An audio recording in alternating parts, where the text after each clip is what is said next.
On Just a Number today, we have got a special guest. We have got a fellow zipper brother of mine, Ronn James, another survivor of open heart surgery, and a man with not just 40 years of unbelievable experience, a mentor, a coach, all kinds of stories. But spoiler alert, he even gets me singing on this episode. So you're welcome, and I'm sorry, all at the same time. This is just a number. Age? It's just part of the story. Whether you're getting a head start or reaching new heights later on, it's all about what you do with your time. These are the stories of people proving that it's never too early or too late. This is Just a Number. Hello once again. It's Daniel here. It's Just a Number, and I am pretty friggin' excited today to be joined by my special guest. I have Coach Ronn with me today, Ronn James, respected authority in the real estate industry. He's got a deep passion for helping others thrive. He's got 40 years of hands-on experience, a track record of success. And you know what? He's not just a coach, he's a mentor, and he's focused on growth and success of every client. Now, I've known Ronn. I've been getting to know Ronn. We are going to get to know Ronn a lot more today. He's got a story that goes back a couple years, couple more than me. And that kind of lends itself well to talking about how age is just a number and how you can really take, a story, you can take wins, you can take losses, you can be resilient, and you can make an amazing career and continue to power forward. I am so excited to learn more about how he blends strategy, how he blends compassion, how he empowers real estate professionals, how his coaching business has grown from a media career. This man is a media mogul, folks, and we're going to learn all about that. And so I'm just really excited to speak to you. I'm kind of unexcited about continuing to talk about you and not yet giving you the mic. So once again, everybody, I'd like to welcome Ronn James. Thanks for coming on the show. My absolute pleasure. This was an honor as I've watched you champion your journey over the last year with your health. At this point, I have become a big fan of you and your family, and certainly how you have pivoted for something that was life-altering. Folks, a bypass is not light surgery. It's not like going to the dentist. It's a pretty serious thing. So when I actually see people go through that particular procedure, that process, and then of course the recovery, I'm right there. I want to be their shadow just to remind them that they can do it. They're gonna see the light at the end of the tunnel, and I promise it won't be a train. Yes. So I'm very, very happy to be here. Happy to be asked to this particular podcast because it's not just real estate focused. It's about life. It's about the cool things that we do and the uncool things that we do and how to fix those. Absolutely. Well, and hey, it's poignant that you're wearing a zipper because we are zipper brothers, I guess, right? So I should have. We are. For those when of the you not mothership watching, lands. if you're just listening to us right now, just know that I've got my zipper. It's just under my shirt right now as well. So yeah, no, that's I appreciate that, and you know what? I think sometimes, the things that hit us in the wrong way lead to really good things. And I think us getting to know each other better is one of those really nice outcomes from what was kind of a shitty experience. But it is what it is, right? Yeah. I think, like you said, we come out better, and there is a light at the end of the tunnel. This is part of it, and you're definitely not a train. So the question is, do you have an arm zipper or a leg zipper as well as the one on your chest? I've got an arm zipper, which is Well, hey, fortunate for that me. really makes us brothers. Oh, you got one too. Mine is I don't know here if the camera will pick on it. my arm. It's Yes. there. Oh man, yeah, it's there. Yeah, no, the arm zipper's there. It's healing up nicely, and yeah, no, it's been an interesting journey. I guess I'm now 7 months removed and feeling Yeah. good, feeling good. So, Yeah. That was the so scariest day of my life, going in, knowing that you're going into theater and you're going to come out with new plumbing and yeah, not knowing what that journey over the next 24 hours is going to look like, whether you're going to see anybody that you love ever again. yeah, And even though absolutely. they say, oh, we do it all the time, it's like changing tires on a car. Not to me. That's right. That's right. It's the unknown, and I made a concerted effort not to do any more research than I needed to. I didn't want Dr. Google to give me any unnecessary expectations of what could be probably the better move. Not for everybody. I know it's important to know what you're getting into, but No, no. I ultimately, think I people please heed Daniel's advice. I did watch the procedure that was videotaped on YouTube, not mine, but one like mine on a quad bypass. And had I would have seen that before I was in theater at this point, I would have been even more nervous than I was going in. It is a team of, two teams of three doctors each working on you simultaneously, and it is pretty scary to see when you watch a video of it after the fact. And I'm really absolutely. happy I didn't.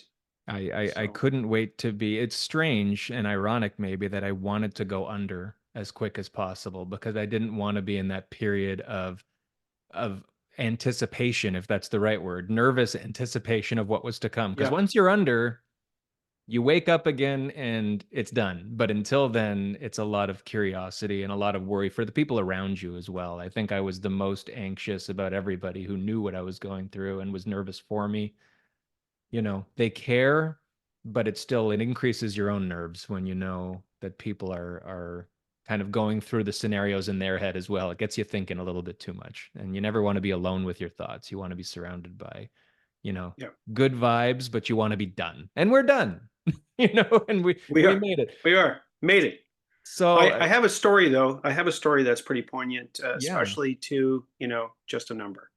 So about a week before my surgery, I had my kids out. We were at a diner having burgers and fries because with the gravy. If you're going to have a bypass, like make sure you get the full extent of it. Clog it as much as you So can before they clear it yeah, out. oh yeah, I Absolutely. was already there anyway. But what's another little bit of poutine? That's right. Um, and we were talking. My kids and I were talking about the fact that our local library had just gotten a 3D printer. So we were talking because we joke and we fool around, and we were talking about all the crazy things we would 3D print if we had a 3D printer at home. So it was like, bookcases and iPhone cases and that kind of idea. And then my 10-year-old son looked at me and he said, I'd print you a new heart so you don't have to go for the operation. Wow. Done, That's it. done, done. Wow. Mhm. That is just, I'm sure it still chokes you a little bit even thinking about it. That is just, 100% gets me every time. you know what? It should never take such a life event to remind us how much the people around us care for us, but Hmm.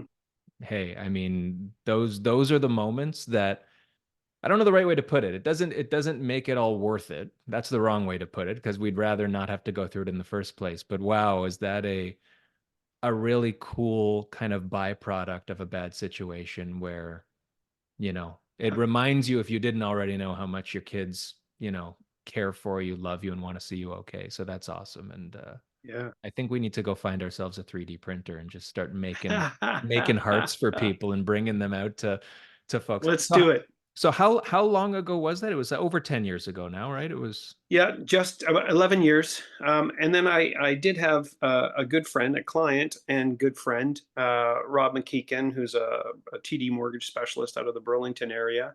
I had posted one of my anniversaries. I can't remember which one it was, but he corrected me because I had said it was the anniversary of my bypass, and it means a lot to me because it's not everybody gets a second chance. There's a lot of people on this planet that are here just by luck, and I'm one of them.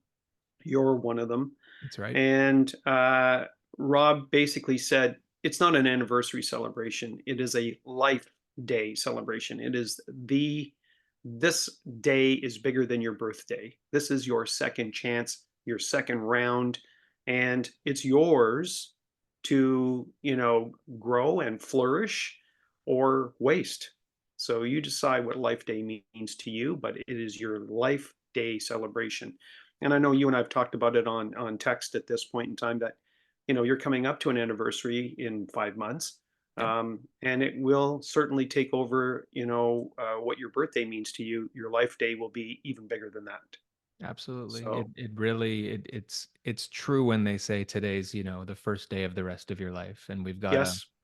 we've got to live every minute. That's a big reason this is here. This is a big reason we're talking to you about, your journey and how you continue to do that. I mean, I'm not kidding when I say you're one of the most active, whether it's social media, whether it's all these things people might equate with, oh, that's only for the teenagers, right? That's all, I'm seeing constant engagement, and it not only puts a smile on my face, but it reinforces how much effort and how much you're really taking every day for everything it's worth and putting it out there and sharing, which is why it's so good to talk to you here today and to learn more about where you've been and what got you to where you are and where you're going. Because, like you said, this is, every day's a life day now, right? And it should be Oh, for everybody. absolutely. You don't need Uh, bypass surgery to feel that yeah. way. And so many people, don't get those chances. So, when I get a chance to, not have people go through a bypass, just to kind of be appreciative or gratitude for, the rest of their life at this point. But it's like, let's put you in that position. And when you realize, like, I'm older than you at this point, there is a best before date. Like, it comes to an end. Nobody gets out. That's So the point of that situation is, what do you do with the rest of your life? that's right. Like, one of the I'm going to pivot here if you don't mind. Um, as a coach, I'm great, and I have been doing it for years, helping people build a business plan. They can tell me what they're going to do on the day, 12 months from now, 3 years from now, 5 years from now, in some cases, 10 years from now. I have people that are that far out advanced at this point that they can tell me, in 2035 on Christmas, what they're doing with who, where, and when at this point. However, when I take their career, so if it happens to be real estate, if I say, okay, this is the last day you can talk about real estate. As of tomorrow, you know nothing. I blank you like, Men in Black, and you know nothing about your career. And people kind of, well, then I'll live for my kids. Excellent. Your kids are all married. They're all settled. They all have their own lives. You did good, mom and dad. Right? Here you go. What's left? What's the life business plan? I've never written one. I can tell you what I might be able to do next Tuesday, but if you ask me a month from now, I don't know. I have nothing past next Tuesday. Mm. And even at that, it's a stretch. Because what do I do? Who am I? I was defined by a career for most of my life. So in this particular case, when you have a reset like we've had, right, and you don't need, like you said, a bypass surgery to Right. reset your frame of reference. But the point of that situation is, what does the rest of your life look like? They call it the Zen, Zenwataneo, right? It's from the Shawshank Redemption. I'm stealing that from Brian Buffini. That's his favorite movie. But he talks about the fact that this guy, Andy Dufresne, one of the main characters in the film, Yep. right? He's not living for prison. Like, he might be there for 20 years, 40 years. He's planning for when he's out, when it's That's right. his life, when it's his time. And it's very indelible. So what's our indelible life plan? I've never built one. I've never built a vision board for life. I've done them always for business. But I'll tell you, I'm pretty keen on doing them for life. I would love to do some kind of workshop on, let's build a life plan. And yes, it has actuaries, and yes, it's got dates, and yes, it's got goals, and yes, it's got milestones, because it should. Right. But that's it. You're right. You've got to look beyond the immediate, what everybody tells you is the way you're supposed to plan, because that's not Yeah. really the way it is. And I think people out there need to take a step back and look at the big picture. We're with, for everybody just joining us, we're with Coach Ronn James, plus the truth. He's here. This is it's kind of a good segue here into talking about how you got into coaching. I mean, you just dropped some really deep stuff that when we think about coaches in any type of business, I think, to your point, people immediately jump to the, okay, I want to make $250,000 next year. I'd like my marketing plan to be more sound, yada, yada, yada. But you're right. I don't think it's very typical that they peel back the layers of what really lies beyond the immediate stuff that you could maybe find in a textbook. So what got you, is it sort of life events of yours that got you into coaching? Have you always been interested in that and in bringing people to their best selves and making them think a little bit deeper? Uh, the answer is yes, and it was a road of discovery. So I want to just maybe perhaps touch on something before I pivot on that. Is I just got off a coaching call where a business owner worked very, very hard, put in personnel to offload a lot of the responsibilities, the day-to-day responsibilities, and if you will, the administrative tasks that were bogging her down. And it freed up a 6 hour window of time for her. And her plight with that is, what do I do with the 6 hours? Right. And sadly for me, because as a coach, I know what she's going to do with the 6 hours. She's going to go back and re engineer all the things that she just engineered to put in place. She's going to micromanage everybody doing their job that she hired them to do and told them how to do it. And she's going to go back in and try to fix it with her free 6 hours. You know, interesting because I'm a new passion guy for car camping, and I'm on a bunch of Facebook sites of people who go camping. So whether you camp in a tent or a trailer or whatever the case is, here's the saddest thing that I see on those posts. Hey, we're all excited. We bought all this new gear. Amazon has got our credit card on speed dial at this point in time. We're up at, the Pinery Park with our 3 and 5 year old. What do we do? How do you keep a 3 and a 5 year old entertained for a weekend? And it's like, that is the saddest story I've ever heard because they don't know how to play. And the reason Right. why, we're very good at scheduling ourselves because people said if you're idle hands, you're lazy. So we've decided to kind of, you know, bequeath that to our children. Oh, they got soccer at here, but we got to be back by 6 because they got Kuman. And then they have a piano lessons after that. So it's like, oh, great. We've taken our business model and the fact that we just kind of energize ourselves and now inflicted it on our children. Fantastic. Right. When is there that time for play? Because they forgot. You forgot. That's right. But they have generators and big screen TVs, so bring the Xbox and we'll do it in front of the campfire. That's right. The machine has grown. They've got their process, but where's the creativity? Where's the spontaneity? Things like that. I had the pleasure of meeting a 10-year-old kid this past weekend on my first official car camp where I was on a raw piece of land and my tent was on my car. And here we go. I meet Austin. Austin's 10 years old. And I'm watching, I'm like, Austin, what grade are you in? He's like, grade 4. And I'm like, all right, excellent. I said, what's your favorite subject? He said, science.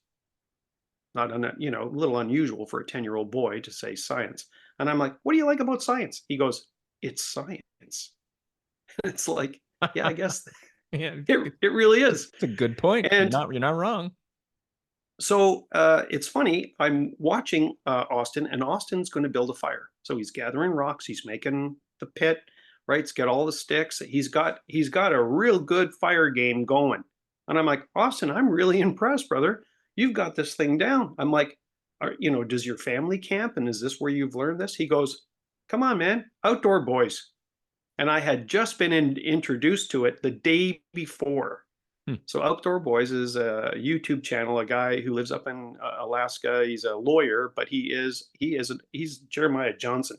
Like he Hmm. is a woodsman, right? He is a bushcraft hunter, fisher. Like he does this for real, and his channels are really entertaining. But he's got 3 young boys, and they all come with him.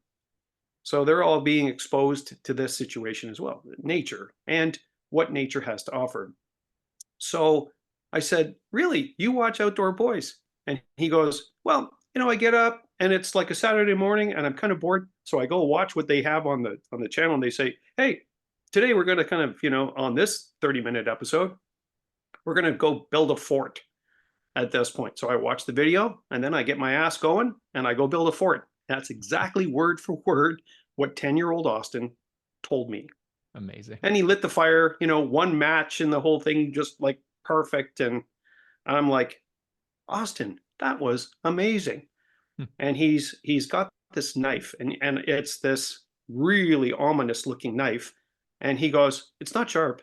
And I'm like, it looks crazy sharp. He goes, an idiot couldn't cut your hand. I'm like, you haven't met me. Yeah, let's try. So I'm like, could you sharpen it? He said, I could, but that would kind of conflict with my other knife. And I'm like, oh, you have another knife. He goes, well, I have a camp knife. And I'm like, all right. I'm like, do you know how to sharpen the camp knife? He goes, of course. I'm like, when did you learn to sharpen your knife? He goes, when I was 4.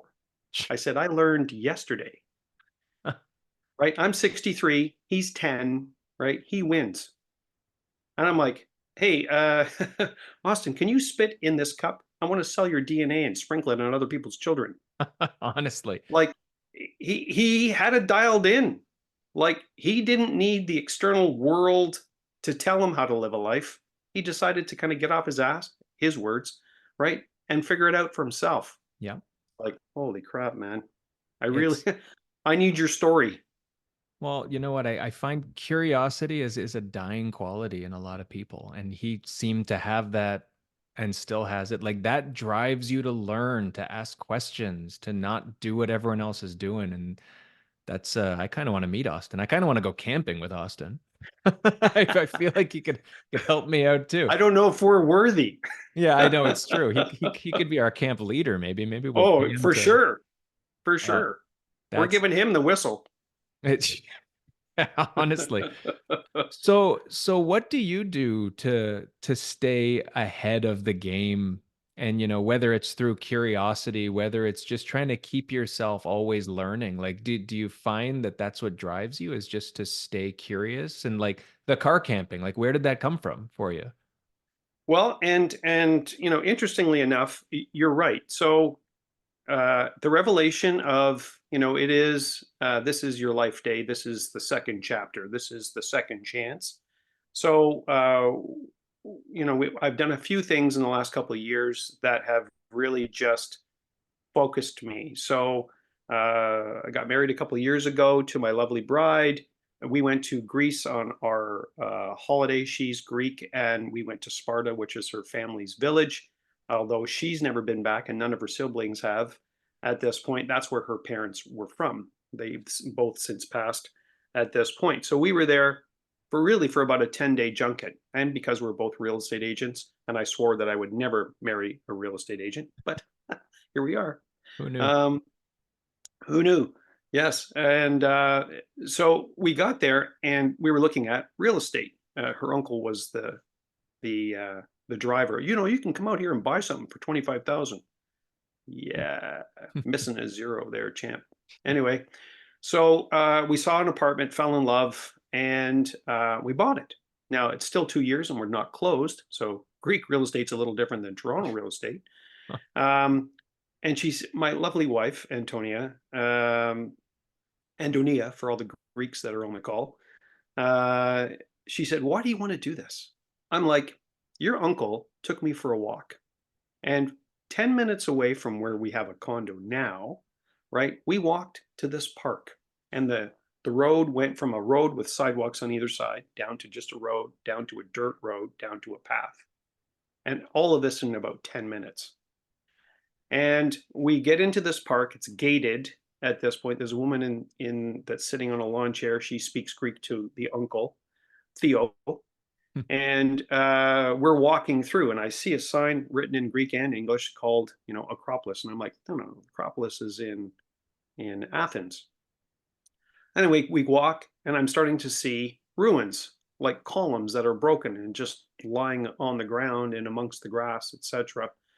And he comes up and he stops, and we're on these kind of broken, what look like tiles that are big slabs of stone and granite and stuff like this. And I'm like, what the hell is this? And he said, this is Sparta. I'm like, okay, yeah, I've seen the movie. He goes, no, this is it. Where the guy says that, we're right there. That's actually it. Like we are right where he said it, 2,500 years ago. And I'm like, what? What are you talking about? And he goes, yeah. I'm like, I can see your house from here. And he said, yeah. He said, 10 minutes down the road, 5,000 years ago.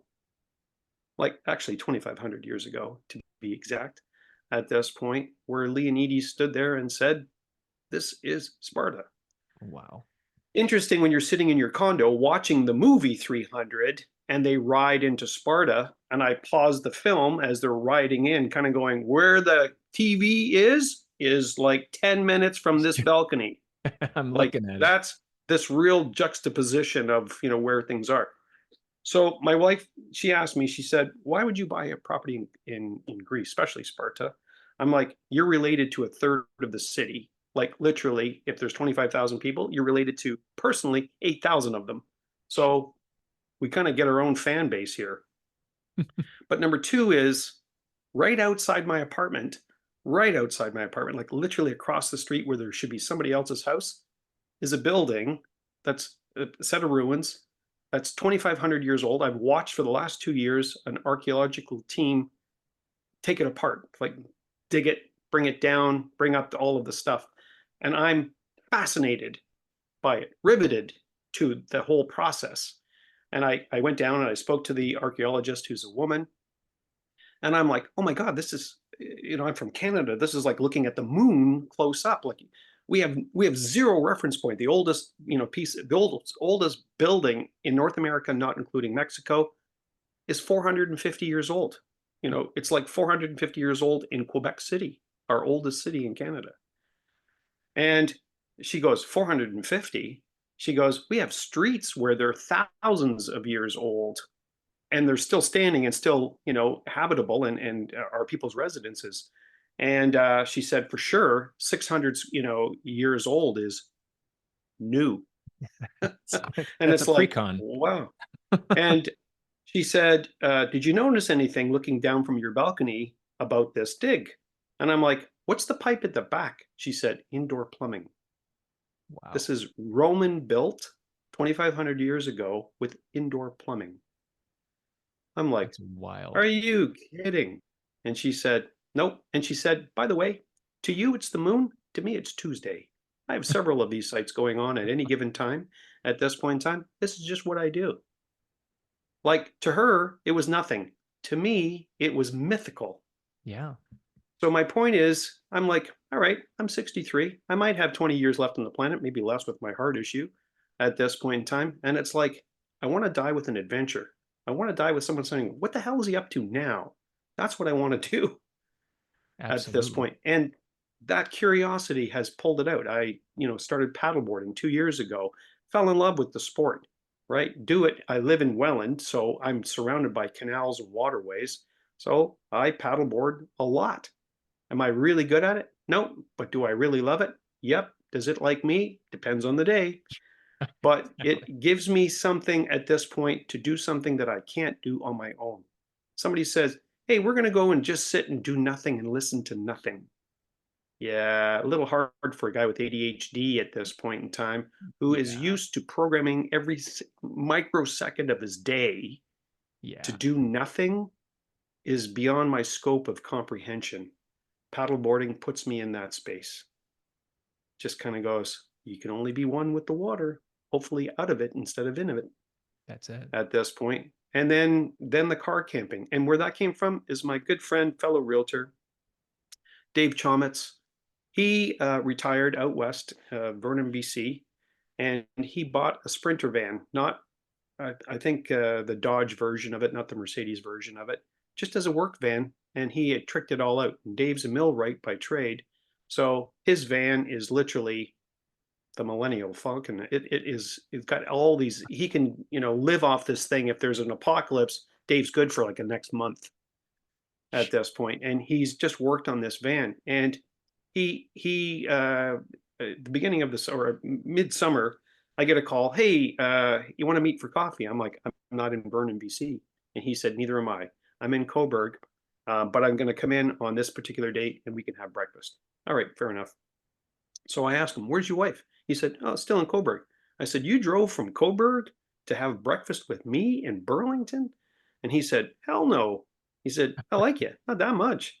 He said, I'm staying local. I'm like, where? He said, Bronte Creek Provincial Park.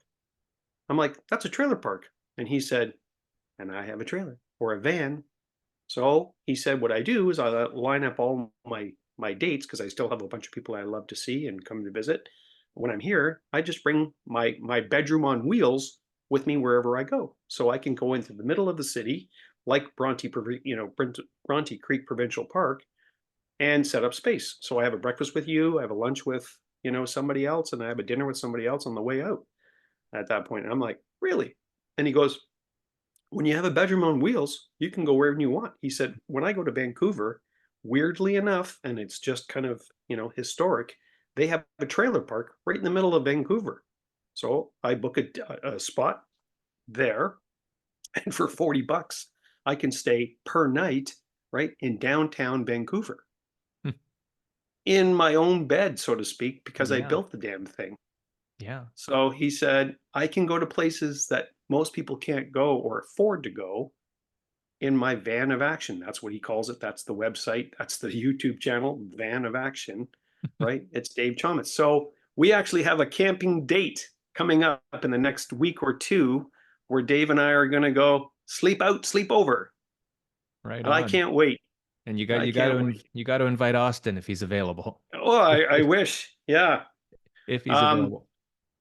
but, and it's funny because my son is 20. He's military, has been for about the last 4 years. He just shakes his head. He thinks the old man's just lost it at this point. He's like, I could take you to Canadian Tire for $100 and you could sleep outside. He said, you wouldn't last, but you could do it. And I'm like, yeah, well, I have a car. I can have more stuff than that. He said, you have a bunch of shit that, you don't even need to camp. You're going to cut yourself on the packaging, let alone the sharp bits at this point. So he's like, you are the worst car camp candidate ever. Yeah. I'll show you. I'll show you. He Oh, said, I'll take you camping, but we're leaving the damn car behind. And it's oh like, man. you'll never see me again. Hopefully this has got, some kind of legacy video here This because is you it. may never This see me. lives on. Yeah, exactly. For everybody. Yeah. Like let this be in memory of Coach Ron. He Yes, he was great. 100%. He was great while he was here, and he went on that last car trip, and it was went out smiling. But yeah, so we're here with Coach Ron James, and we are talking all things. We are talking car camping, we are talking paddleboarding, and it's interesting when you talk about even the paddleboarding. It reminds me about something. Part of this recovery I'm going through is they get me in with a social worker, and we have some talks Right. about stuff. One of the things that she talks about is something that's always been a bit of a weird thing for me because I haven't been able to wrap my head around it, which is mindfulness, because I'm not a meditator. I'm not somebody who can be alone with my thoughts too much. But she brought up something really interesting, which is, as you know, you're a guitarist. I'm a drummer, which is something we haven't even talked about yet. Um, but she pointed out to me that when I'm drumming, she said, that's mindfulness. She said, that is when you're in your thing and you're just kind of lost in not being kind of taken aback by the world around you. Everyone's got their own version. Like meditation is not what people picture of them sitting and kind of closing their eyes, kind of thing. And that really opened my eyes to almost appreciating the things we do that we love a little bit more, that it's not just a Mhm. hobby, it's actually a way to kind of recenter ourselves and disassociate ourselves from the noise that surrounds us all the time.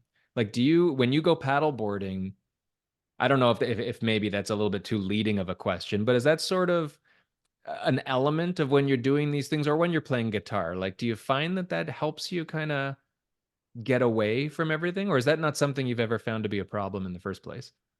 No, no, always. It's interesting. At 63, there was no such thing as adult ADHD. We didn't even know what the hell ADHD was, ADD, that kind of situation, that moniker. It was for kids. Yep. And for me, I went like that's how the whole heart thing kind of came about. My son was diagnosed with ADHD. I mean, if your pencil falls off your desk at this point in school, oh, you're ADHD. So they're really quick to medicate children and Mm, put them into a program, put them on a spectrum, and rightfully so. I mean, I'm sure they deserve to be there and way to go for early detection. However, it comes with a whole bunch more confusion. Um, in my case, I wanted to follow my son's journey. He was 6 when he was diagnosed at this point, and I'm like, I think I have this. My wife thinks I have this. Like, put me on the same Smarties you're going to give him. And that's how I went to a psychiatrist, and he's like, "Oh yeah, for sure, you're raging ADHD for sure. You're the mhm, poster child." mhm. So he said, "But you're early 50-year-old, fat white guy, and this will kill you if I give you these medications, these medications. So you go get a cardiologist to sign off that I'm not going to take you out, and we're good to go. And the cardiologist, a very long story short, right? He looked at me, blessed the pills. I started taking the same medication that you take for ADHD as my son was taking at this point in time. And literally in 3 months, my cardiologist fired me. Part of the firing process was a little bit more in-depth, invasive, making sure they did little checks and balances. And in the checks and balances, they found out that there was a blockage. Turned out to be 5 arteries I have, and all of them were deathly blocked. And it was a fluke. It was a fluke. Everybody that was involved, all of the specialists, all the team, my surgeon, they were like, "How did you know?" And my cardiologist went, "It was a hunch, it was a guess. Mm, wow. We lucked it. We lucked out." And you wouldn't have been So seeing him in the first place if it wasn't no, for the referral from the wow. yeah, The 100%. the world So works in very mysterious ways, doesn't it? yes, yes, it does. And like I said, who knew my son's illness, right, would be what saved me? Now, he couldn't print me a heart, but boy, did he save my life. 100%. So yeah, but to your point, so I've always kind of been dabbling, with music from the time I was about 9. My mom stuck a guitar in my hand, and the only reason why I never understood her kind of zeal for making me a guitar player. Um, and I'm a 3 chord campfire guitar player, a good one, but that's where I am. I don't play lead, so to speak. My biological father, I'm adopted from, at age of 4, but my biological father is a country western on the Canadian charts. He's a, known guy. Ross Allen is his name. And my mom was a groupie, apparently, I guess. And, I'm part of the groupie crowd now. But all the way through, I was always kind of picking up the guitar. I did it just to meet girls because that's what you do when you're a guitar player. When I was 30, I met a man who played in a bar, and if you watch the movie, I think it's called Broken Heart with Bo Bridges, or Jeff Bridges, excuse me, his brother. Jeff Bridges plays this kind of broken down old country guy who's an alcoholic and stuff. That's the guy I That's met. him. I met a real life incarnation of that character when I was 30 years old, who played music in a little tiny bar in Pickering. I lived on a boat. At the end of my dock was that bar. So I would go in there Friday nights, and I would be just singing my ass off to this guy's set list, to the point where I'm sure they're like, "Hey man, drink your beer and shut up. Like, keep it down over there." Honestly. He was my mentor. I actually had breakfast with him every day for a year. He taught me how to be a bar entertainer. He never taught me a song. It wasn't like, "This is how you play Brown Eyed Girl," but he taught me how to be an entertainer. I had breakfast with the guy every day for 365 days. We had breakfast together. And he taught me about bar life. Weirdly enough, he played on my biological father's first album. Before Weird. you had ever met him? Or Before I'd ever met him. Yeah, when he no was a way. kid, like he was like, he kind of quit school in grade 10. So he's like a 15, 16-year-old kid playing piano, like drums. He's the drummer by craft who could play keys, who was also an amazing guitar player, bass player, etc. If it had strings or keys, he could play it. And self-taught, no music education. Like, he doesn't have a degree from anywhere at this point. He just had a talent. So I learned, how to entertain in a bar. So I was a paid to play musician for 30 years. And while I was doing all of my other career work, so whether it was real estate, and then I spent 10 years in the financial services industry as a coach, as a specialist, as a realtor.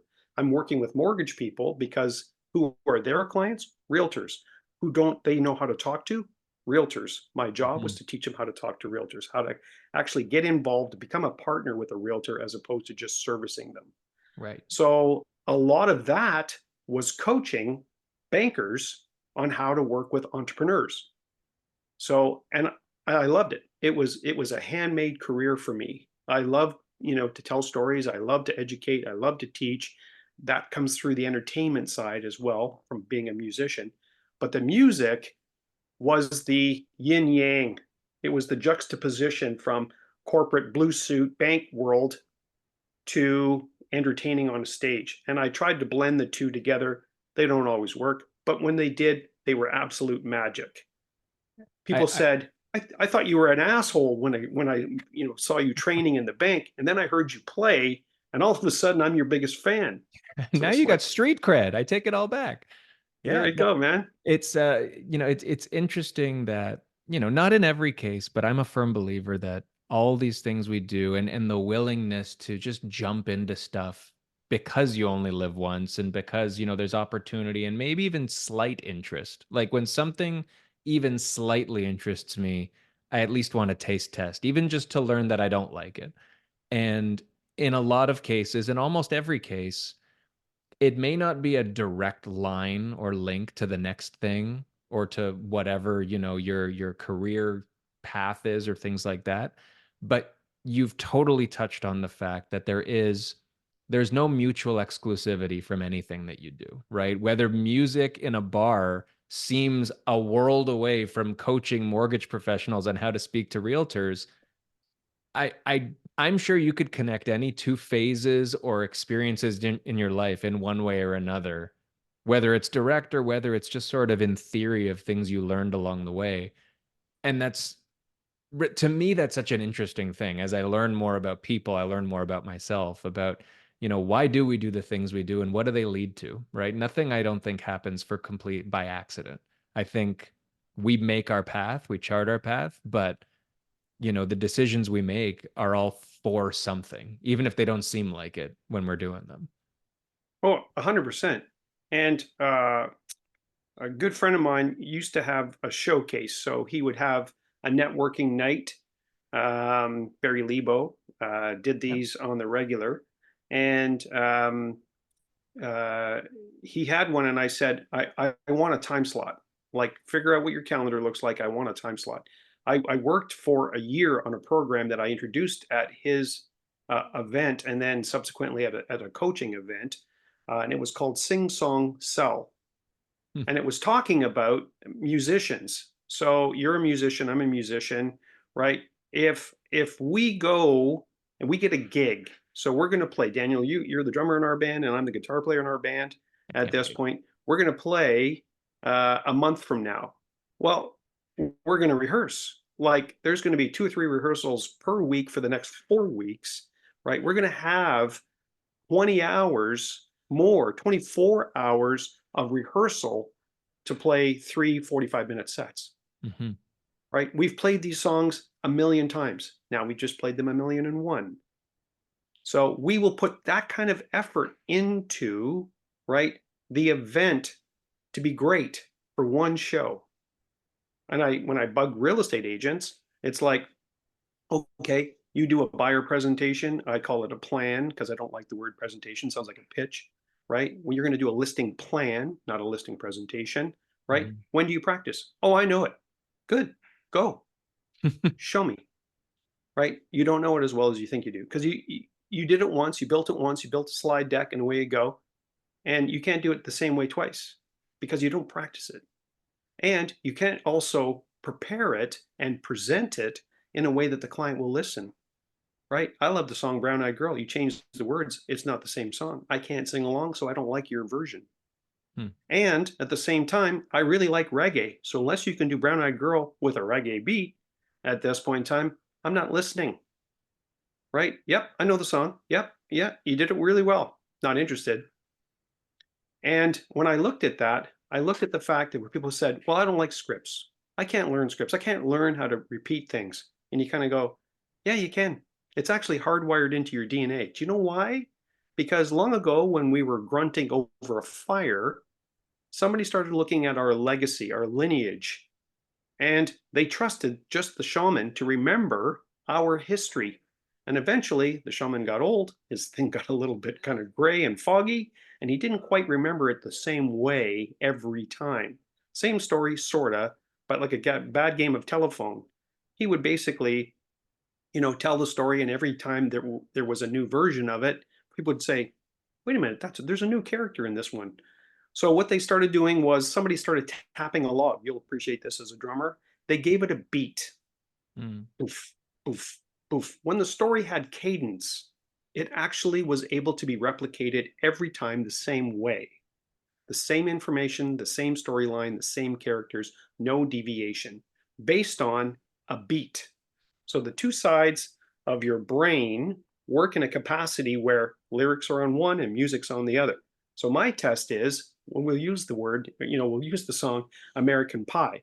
When I do a test with people, I say, "Do you know the song?" "Oh, yeah, yeah, I love the song." And they all start singing the chorus. So I'm like, "Okay, stop, stop, stop, stop." Right? Start with the first verse, but you can't sing it. You can speak it, Mm. talk it to me. A And long, they long time usually get, ago, I can still remember. yes, let's see how far Yeah. you can go. This will be Oh, fun. How far can you go? let's see. Okay. A long, long You time can't sing ago, it. I can still You can't sing remember it. how the music it used to make me smile, and I knew if I had my chance, I would make those people dance, and maybe they'd be happy for a while. I really like the song, but February made me shiver. With is it with Okay, every so paper they now, good, delivered? good, I good. don't even Stop, remember. stop. All right, Danielle. So sing it. Oh, well, Sing I'm a it. terrible singer, but hey, a That's long, okay. Give it long a. time ago, I can still remember how the music used to make me smile. And I knew if I had my chance that I could make those people dance and maybe they'd be happy for a while. But February made me shiver with every paper I delivered. Bad news on the doorstep. I couldn't take one. I can't get that high. One more There step. you go. Wow, There you go. and it You kept just going. brought two sides of your brain together. So one side knows the lyrics, it's the library at this point, and the other side knows the beat and the rhythm and the cadence of what Yeah, happens. And when you brought them together, the length of memory you had, you would have yeah, finished the song. Yeah, I yeah, mean, even the tough verses, people kind of go, "Man, I don't know the fifth verse on that." yeah, yeah. Yes, you do. It's Yes, you do. that's Because if I yeah. play it in the car, you're right there. You're all over. I think And the audience might be unhappy that my brain just met each other in the middle there. But that was a very useful test though. That proves a point. Yeah. And now I'm gonna be singing it the whole way home and throughout the day as yeah, well. I'm responsible for the earworm. Yeah, But yeah.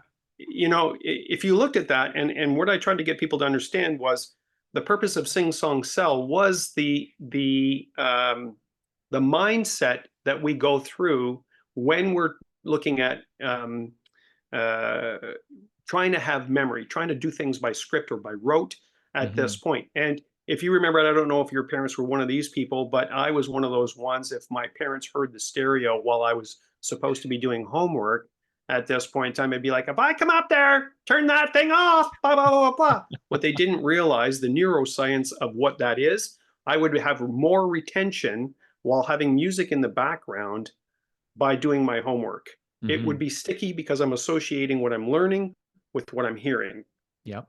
So, to all the parents out there who kind of go, "Turn that crap off, get those earphones off, put them back on." Mine, mine happens to be Tony Braxton. If I have to kind of learn something, I have Tony Braxton in my headphones. I It's love the it. weirdest thing I know. It's a crazy thing. But that's what I listen to when I actually have to learn something or have to read and learn something. Tony Braxton's helping me out there. I love it. I don't know if you've heard it, but I'm a big fan of the Weezer cover of Unbreak My Heart. So Oh, there that's you go. it's a pretty good one. If you haven't given that one a listen, that one's a good one. It's Spotify. yeah, exactly. So you kind of touched on when people think they can't do things more often than not. I mean, notwithstanding people in our position or people who have been explicitly told they shouldn't or can't do things. I mean, I shouldn't be running. So right now I can't run. But do you have or have you seen your attitude evolve, or has it always been one of can't isn't a thing? Or is that something that you still sort of are growing with? Like where are you at with can't as a concept for yourself? Yeah, and in my orientation growing up, uh, Kant was always met with "watch me." Um, People who kind of had disbelief in me, I had well, "Mm, I'm going to show you" type of behavior. So that And motivated you. sometimes to my own peril, most of the time to my own peril. But But you're still here. uh, You're still here. I'm still here, 100%. And it was one of those situations, and again, maybe one of the byproducts of ADHD at that point, right? You become an autocrat. Like, I don't just know something a little. I know everything there is to never know about that particular thing. I may know shit about everything else, but if it's this, and now you're going to take me on this, oh, hold my beer. This is going to be fun, right? I do this for a living, and I really, really, really know a lot about this. Now, I have grown and matured at this point where if I am corrected or improved or, re-educated on something, I always say thankful. I'm really good at eating crow with some dessert of humble pie at this point because I'm keen to sharpen my skills, even if I think I know it all. So in real estate, as an example, there are things that, were the truth, were how we did things in the 80s, in the 90s, in 2000, in 2010, etc. At this point, that evolved. Once upon a time, believe it or not, on the third year anniversary of a 5-year mortgage, your mortgage popped open. It allowed you to pay off the entire amount with no penalty. Talk to a banker today with even 25 years experience, they're like, that's bullshit. That's never been the case. Never. Yeah. Yes, it is. Talk to a banker who's 40 years in the business and they'll correct you because it was once upon a time, right? So there's a lot of once upon a times in our business today in real estate at this point in time that I still have to kind of go, well, once upon a time, this is how they used to do it. So I reach out to my mentor circle and kind of go, once upon a time, like one recently was home inspectors being able to take off the front face panel of a panel, hydro panel in a home. 16 years ago, they went around and said, listen, home inspectors, like we will not enact errors and omissions insurance if you've taken the panel off the front of the panel. Like the homeowner can do it or a licensed electrician. As a matter of fact, a master electrician would have been the only person that could have done it at this point. Now I have a fast forward situation and I talk to somebody who I trust with the wisdom, and I'm like, hey, 16 years ago, I did a video and this was the national awareness of what they can and can't do. Has that changed? And she's like, uh huh, it's changed. They can do it. They can't touch it. They can't work on the panel at this point. They have to put it back exactly the way they wanted or they found it at this point in time, but they can take the panel off for the purposes of inspection. Hmm. Oh, okay. Again, what used to be, what is today, and now I'm smart enough to kind of go, I better just double check that because I know this, and I want to make sure that that's still the answer. Right. So, yeah, That actually leads me to an interesting question. And we're with for those of you joining us, we're with Ronn James right now, Coach Ron, survivor like me of a bypass surgery, media personality, real estate coach, all around great guy. I've got a question for you, building on what you just said. For those people out there who are listening who may consider themselves on the older side and they're telling themselves a story that some of these new ways of doing things are beyond them. So they grew up learning a lot of these things and have a way of doing things that has served them well, but the world continues to change around us for better or for worse. And you've really, I think, balanced the ability to take in the new stuff that's useful, retain the stuff that you know that gives you an edge, like you were just talking about, of the way things have been. What would be your advice to people who are just saying this stuff isn't for me, or it's beyond me, and I just am going to ride this wave until I'm overtaken by the new stuff because I don't want to deal with it? yeah, and that's a good question. Um, it's interesting. Every new agent, and I'm talking both ways. New and well. Here's our Treb stats. The average age of a real estate agent in the Toronto Real Estate Board is a 54-year-old woman. That's the average age, right? But a team leader is a 32-year-old male. Interesting. So, you need both. Dave Chomet's my van of action guy, and I That's have right. been talking about doing an old new, having a panel, having the used to be's, dare I say has beens at this point in time, with the new gunslingers, right? That have it AI dialed in, right? You should see my inbox. It's filled with leads. And I always like the guys, and I'm like, okay, let's go, let's have some fun. If you're all great on leads and conversion, let's go. Let's see if you can convert me, Yeah.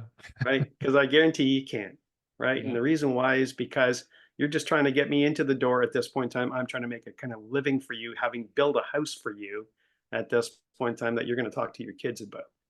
So really, at this point, uh, it's too easy to dismiss our history. It's too easy to dismiss our historians. There are people that did real estate. You got to appreciate that I did real estate without internet, right? My closing weapon of mass destruction was a gold cross pen back in the day. I didn't even have a pager, right? Let alone a cell phone. I had a mentor uh, who challenged me. When I first started in the real estate business, he was 10 years my senior, and he would say, "What do you see?" And man, I came to absolutely hate, "What do you see?" Right? He'd go, "Where does that bus stop go?" I don't know. He'd say, "Find out."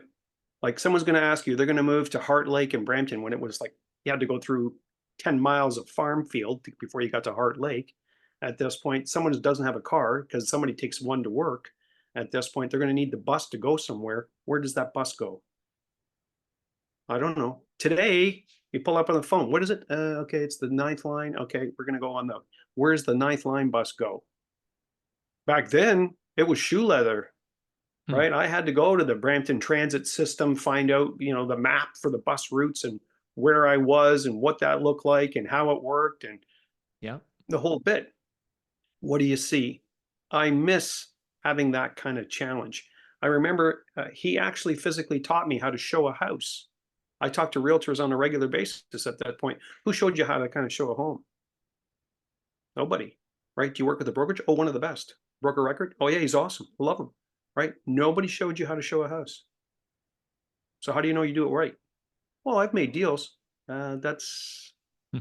you give somebody a set of drums. Yeah, maybe they can figure it out. You give them some instruction, some leadership, and actually some tests to get them to understand that they could have some growth, right? Even professional drummers have drummer teachers Yeah. because you were taught some bad fundamentals with some bad, habits. Nobody corrected you, right? You thought, oh, sounds like the record, close enough. So, in the same thing with real estate at this point, you should have somebody in your circle of influence who's old.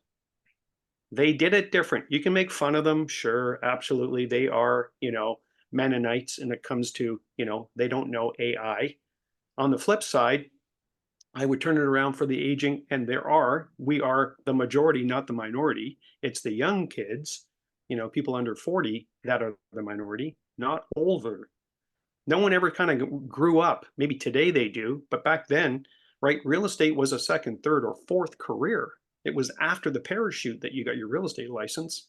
The parachute being your corporate, pension plan, and now you have an income, so you might as well go dabble in real estate. Hmm. Today, people are growing up, kids are growing up, kind of going, when I grow up, I'm going to be a real estate agent. Not in my lifetime. No one ever said that, Hmm. right? Fireman, police officer, nurse, doctor, not realtor at this point. So there are people with there is a team I know of in the Windsor area. The lady was doing 80 transactions a year on her own. She was definitely in her late 50s at this point. That a young team bought her book over a 5-year period. We're going to give you this much money, 20% of all of our sales over the next 5 years. You just have to migrate your CRM to us. It was Wow. beautiful, old met new, and I remember hearing her on stage, kind of going, "This is great. I used to do 80 transactions on my own, all the paperwork, all of the due diligence, all the stay in touch, etc." It's almost unheard of with the amount of work that she put in. And she said, "Now, do you know what I do? I go lunch for a living. I just go network with my clients, bring one of the people from the team, and kind of go, 'Have you met Bob?' Right? And that's now the connection. That's her job, is to be the ambassador for this team with her client base." Yeah. And I go, wow, guys. If you're having trouble kind of doubling your database, tripling it, quadrupling it because you need to, right? I look at it and figure, you got 100 people in the database, you're going to do $25,000 a year. So you want to do more, right? You're going to need more. Want to do $250,000 a year in real estate? Good. You need a 1,000-person database. Oh, no, you don't. Yeah, you do. Right? Keep in mind that only 20% of your database actually moves every year, right? 20%. So that's 200 people. You have to kind of go in there and fish out all the deals that is going to pay you $250,000. Yeah, But you need a lot more people. And people kind of go, it took me 7 years to get 100. Well, unless you have another seven, you're going to have something more creative to add another 100 that's right. and quick. That's right. And they don't know how. Well, So this is there's where, no substitute for hard work, I think. People do talk a little bit too much now. Like AI, fine, it's a thing, but it doesn't replace I.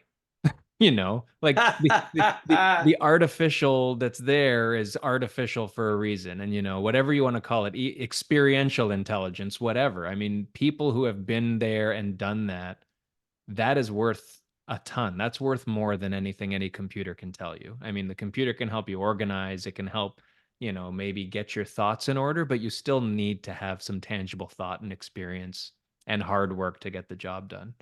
And so that's a yeah. really important message.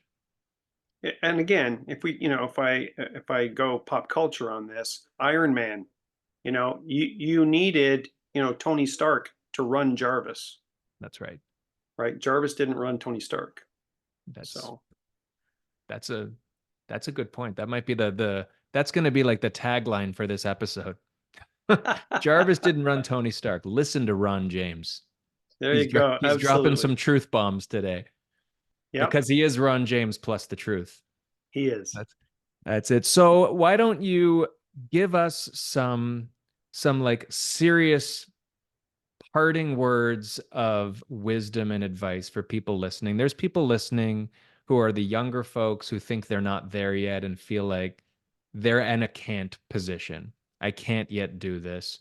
The same way that there's some older folks who are thinking, you know what, my opportunity passed me by and I can't do it because I didn't take advantage way back when. And it's not just in real estate. It's across whatever they might be doing. What would be your advice from someone who continues to kick ass at everything you do and has been through all sorts of things, good and bad, and continue to really kill it as you go? What would you say to those people as their sage wisdom master that's going to drop something on them now? There's an old Greek saying, and I can't say it in Greek, not yet, Well, but it stay in basically Sparta a says, couple years, you'll be able to. yes. If you haven't got a smart brain, you better have strong legs. So what they mean by that is sometimes like, you forgot something up at the hotel room, right? Oh, forgot my sunglasses. So up you go. And in the meantime, by the time you got back down, you forgot your keys or you forgot your wallet or you forgot sunscreen or whatever. So up and down the elevator you go 3 or 4 times at that point. So they talk about that in Greece where they say, right, if you have a soft brain, you better have strong legs at this point because you're going to do a lot more work than you have to if you would have figured it out in the first place. So in the case of, some wisdom, so for people that are, plus 40 years at this point in time, find some young legs. You will need to trust somebody that can actually do the stuff that you used to do that you do still, but really slow and not as often. So find young legs to do that. And if you're under 40, find somebody with an old brain. They can save you a whole bunch of time. You don't have to figure out all the mistakes. You don't have another 40 years to kind of go and screw it all up at this point. Find somebody who's already done it. Like when I tell people, hey, listen, I've been in the real estate business since 1982, March 10th, 1982. I don't tell you that to impress you. I tell you that to tell you that I have made more mistakes, more failures with all of the things that you're doing now. I love when they say, hey, look at this. This is brand new. Yeah, it was in 1982 as well. I wasn't even born then. That's my point. Like, it's not new. You're not new. You are new. So the point of this situation is if you have a soft head, basically means you don't have knowledge of this or you're not organized, you better have strong legs because you're going to do a lot more heavy lifting than you have to. That's that whole work smart, work harder. Find some people at this point that can help you sharpen the axe, and actually make you more productive sooner, faster, better. It takes both of these sides to be able to do that. You just can't automatically become a genius without some kind of leadership and guidance. I'll do a plug about coaching. I don't care who you are or what you do, everybody needs a coach. Even if that coach kind of goes, you know what, Daniel, I hope you have an amazing day. You know why? Because you're a pretty amazing guy. Mm, Like, I don't care. If you have to pay for somebody to kind of basically kind of pat you on the back, then do it. The difference in your attitude, the difference in your day, the difference in your paycheck will see that reflection. Like, we don't tell each other that we're good enough. I agree. I agree. And with that, where can people follow you, find you? Because I think there's people out there who need that message, and you are as good a person as there is to help people with their journeys. Absolutely. So Ron James, Ron with two N's, short guy, tall name, Ron James, usually ronjames.ca. That's a website. 289-242-9050. I'll say it again. 289-242-9050 is my direct cell. I usually have it on mute because I'm on calls with clients and I want to give them my undivided attention. However, I'm really good at getting back to emails and also voicemails. So that's how you kind of chat and talk.